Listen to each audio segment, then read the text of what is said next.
Der Chris nimmt für Gott von seine Leid und verschwindet mit seiner Gspuse auf Italien runter.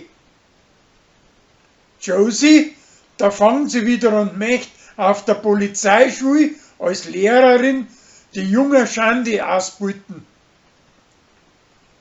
Uschi druckt sie vor den Basteln mit den Landweibern und treibt's stattdessen mit seinen Alten. Das Hummerl versteht das falsch und glaubt, dass die Uschi von seinen Alten beschissen wird. Danach sagt's aber, dass das nicht so ist.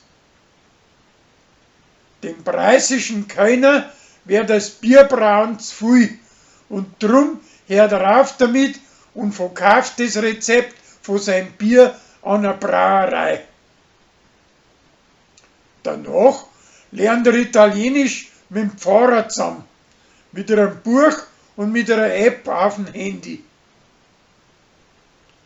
Bei einem Wettstreit, wer das am Meeren über Lansing weiß, gewinnt der Pfarrer mit dem Hummerl zusammen. Der Lorenz hat einen Streit mit seinem Geschäftsführer, weil sich der von ihm nichts sagen lässt.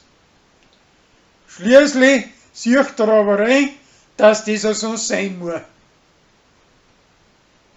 Der Gregor sucht einen Koch, damit dass der Josef wieder auf Teneriffa zurückkommt.